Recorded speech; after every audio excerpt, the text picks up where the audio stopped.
Hi hello రాననుకున్నారా, రాలేననుకున్నారా? కొత్త వీడియోతో వస్తానని చెప్పా, వచ్చా. కొంచెం ఎక్కువైంది అనుకున్నారు. టైటిల్ కార్డ్ కొంచెం విధంగా వేద్దాం అనుకున్నా, ఓకేనా? అందుకోసమే ఒక చిన్న ప్రయత్నం. సపోర్ట్ చేస్తారని ఆకాంక్షిస్తూ సరే వెళ్దామా కొత్త వీడియోలోకి. చలో. నేను ఈ వీడియో ద్వారా నా సబ్స్క్రైబర్లకు 2 విషయాలు చెప్పాలనుకున్నా. ఒకటి, ఏంద్రా వీడు షార్జా ఏంది, దుబాయ్ ఎట్లా వెళ్ళాడు అని అనుకునే వాళ్ళకు నేను నా ఉద్యోగరీత్యా దుబాయ్ రావడం జరిగిందని చెప్పదలుచుకున్నా. రెండవ విషయం, ఈ వీడియోలో ఎడమ చేతి వైపు చాలా చెట్లు కనపడుతున్నాయి కదా. ఈ చెట్ల గురించి అందరికీ తెలుసు నేను అనుకుంటున్నాను, మరియు నాకు తెలిసింది కూడా మీతో పంచుకోవాలనుకుంటున్నాను. ఈ చెట్టు యుఏఈ యొక్క అత్యంత ముఖ్యమైన సాంస్కృతిక చిహ్నాల్లో ఒకటి.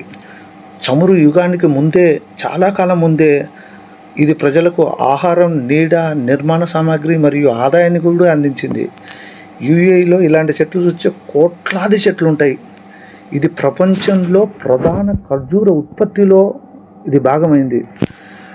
ఈ ఖర్జూర చెట్లు ఎక్కువగా అలైన్ మరియు లివా ప్రాంతాల్లో చారిత్రాత్మక ఖర్జూర వనాలు, వాటి వ్యవసాయ ఉత్పత్తులు, పురాతన నీటిపారుదల వ్యవస్థలకు కూడా గుర్తింపు పొందింది. పురావస్తు ఆధారాల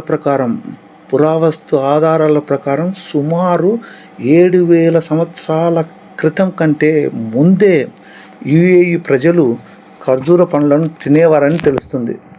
ఖర్జూర సాగులో యుఏఈని అగ్రగామిగా నిలవడానికి దివంగత Sheikh Zayed bin Sultan Al Nahyan గారు ఎంతగానో సహాయపడ్డారంట. నాకు తెలిసిన వీడియో మీతో పంచుకుంటున్నాను. మీ అమూల్య సలహాలు, సూచనలు కామెంట్ రూపంలో తెలియజేయగలరు. ఈ వీడియోను లైక్ చేయగలరు, షేర్ చేయగలరు. ధన్యవాదాలతో మీ షార్జా రెడ్డి సైనింగ్ ఆఫ్.